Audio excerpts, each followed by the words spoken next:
I really enjoyed the Dark Web books today, and we're going to get into it right now.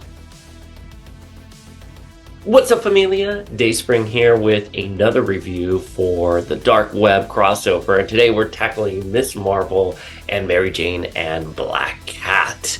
So we're going to dive into our feelings of it right now. So for Mary Jane and Black Cat, which is issue 1 out of 5, I thought it was really fun. I thought it was really well paced. Jed MacKay is a solid writer. I've interviewed him over at Masters of Comic Books with Colal, and he's a really great guy. I think he's really smart. I always think you get a really good bang for your buck with him. He's written Moon Knight and Black Cat.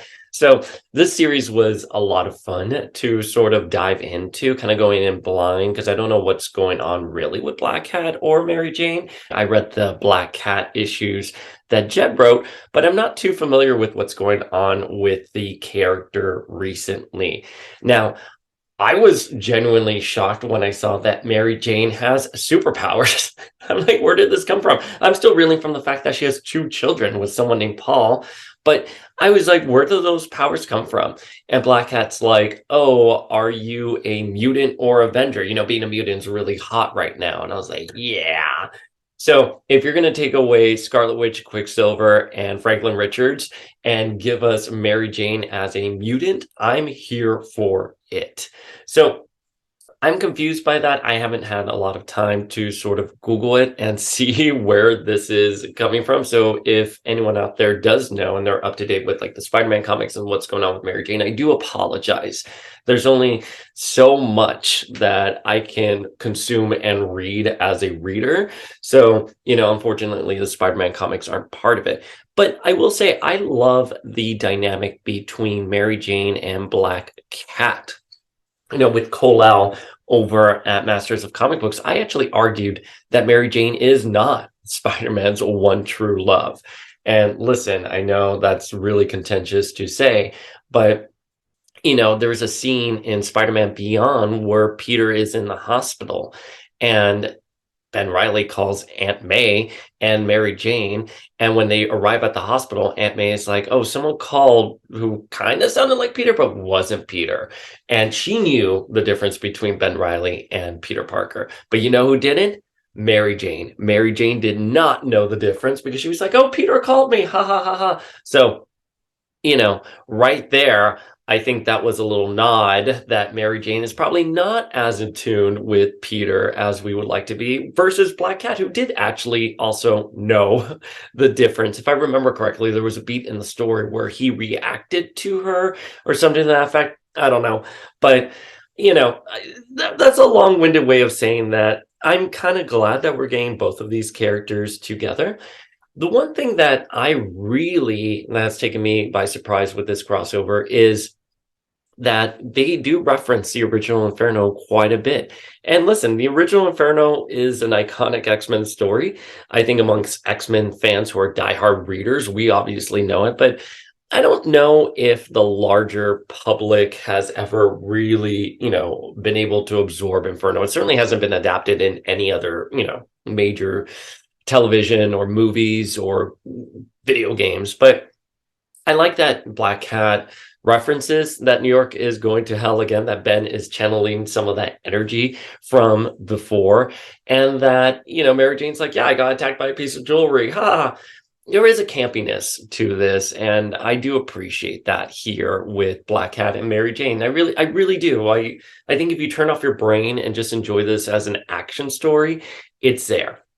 I think the original Inferno tackled a lot of deeper, darker issues that I'm just not seeing here, right? In Ann Nesenti's Daredevil, like New Yorkers are still taking like a demonic bus because they have to make their commute. There's sort of that commentary about working till you die. You're quite literally in hell, but you still got to make your commute. We had Madeline Pryor, who was in a lot of pain following the revelation that she's a clone and that Cyclops left her for Jean and she's trying to sacrifice her son. I mean, there are some dark issues there. And we'll say so far with Dark Web, we're not getting those dark issues. This is very much an action-packed, turn off your brain, enjoy it sort of crossover. And you know what? This is our 3rd review of it. I'm here for it. I really am. I don't think it's going to go down in books by any means, but in terms of a filler arc, it's good. It is what it is.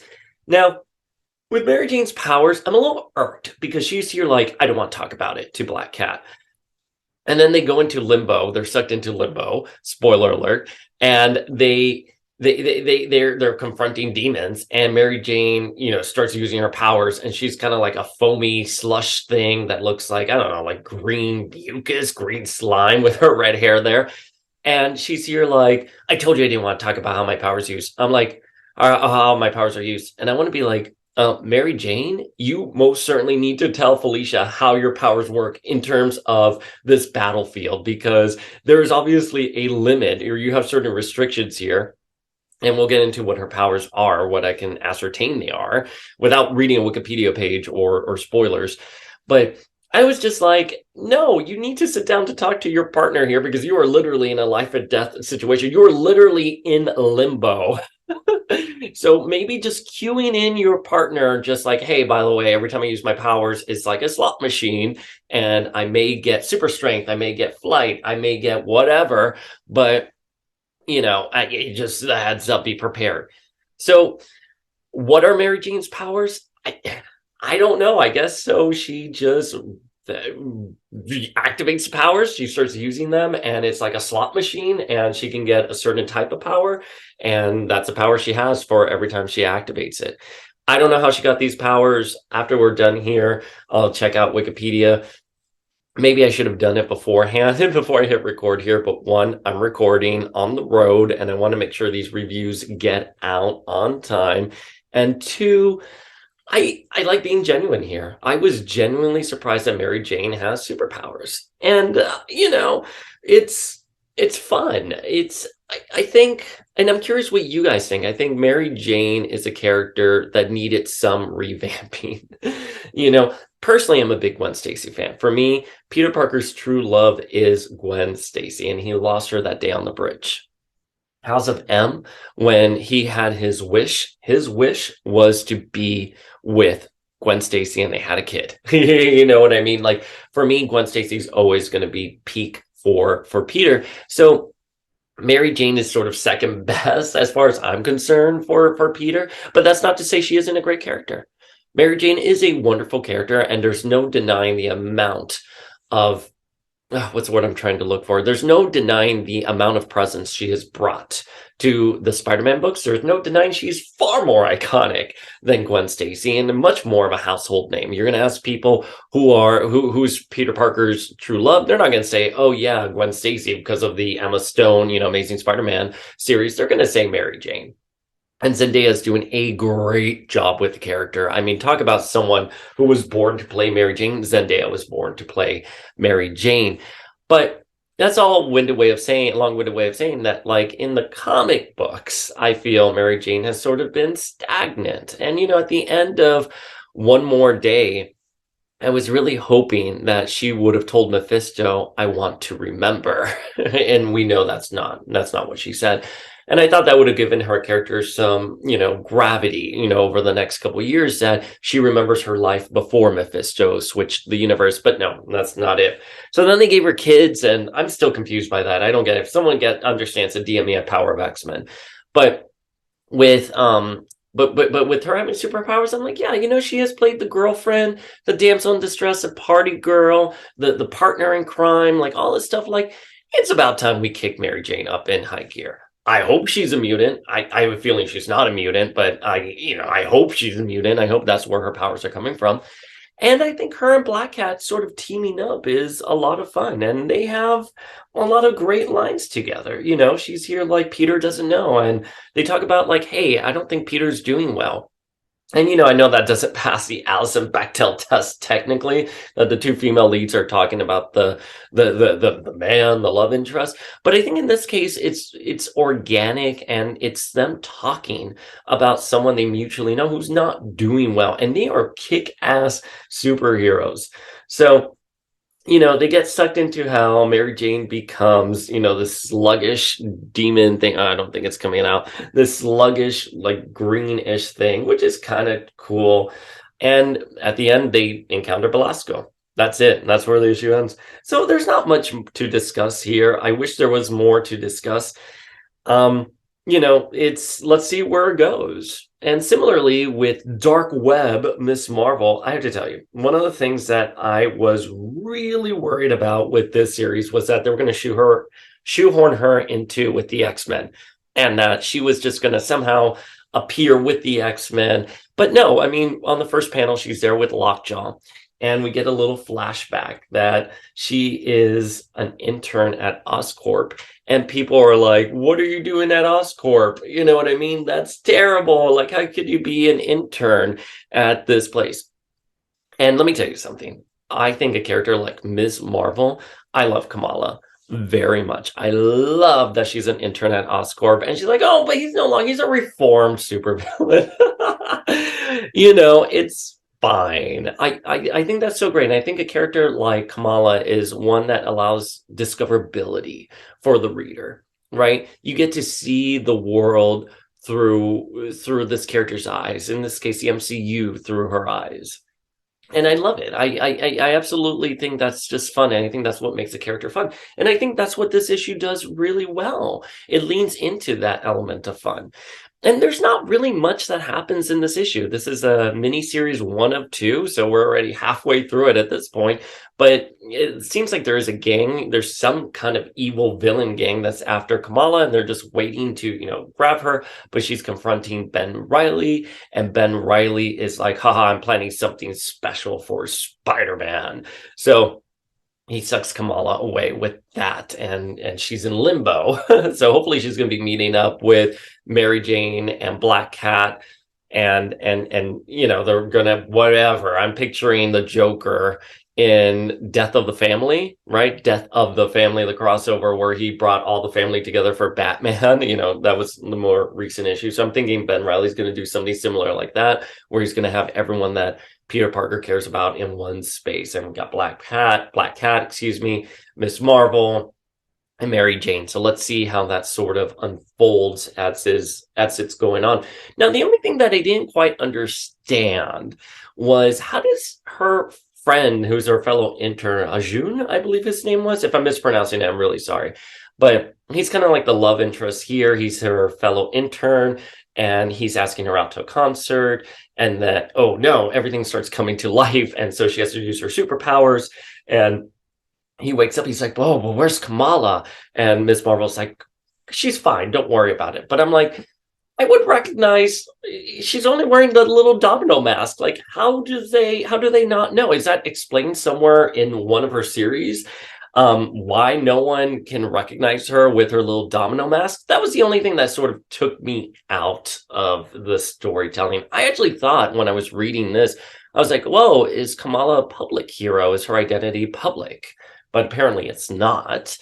But I just think it doesn't work for Superman at all anymore. I mean, for me, I think it's ridiculous if I read a Superman comic and no one knows the difference between Clark Kent and Superman just because of the glasses, and in an age of social media, you know what I mean? Where you can be like, hey, guess what? I just saw Miss Marvel come out of this brownstone in Jersey City. Snipe, you can sort of start piecing things together with context clues. It's something that I wish also that like modern superheroes stories would just say. It always bugged me with something like Sailor Moon, for example, that they looked exactly the same when they transformed. The only thing I could say is that with Sailor Moon, I always thought there was a commentary, because when they transform, they say Moon, Prison Power, makeup, and they put on makeup, and I always took it as them becoming older versions of themselves, symbolically older versions of themselves, embracing sort of their womanhood and becoming warriors. So they just looked differently. It was more of a commentary on that than anything else. But I do think in the Sailor Moon manga, it is kind of widely known in the Juban district that they are the Senshi. I think it's implied in the Dark Moon arc, for example, that they're like, hey, those are the people with the talking cat. So, with Superman, with Kamala, I would love that to sort of be explained. I mean, it's modern superheroes. I know there was this Hitchcockian idea back in the day that, you could have dead lovers, come back, meet someone who looks exactly like your dead lover, i.e. Madeline Pryor.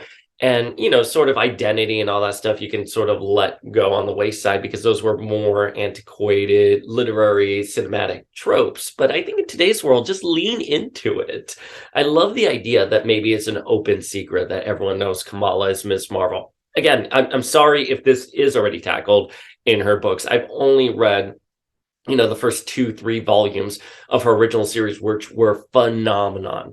And I have to tell you, again, I was going into this thinking, oh my God, they're going to just shoehorn her into the X-Men. She's going to be now latching onto the X-Men. And because in the MCU, she is confirmed to be a mutant. And I was like, this character just deserves so much better.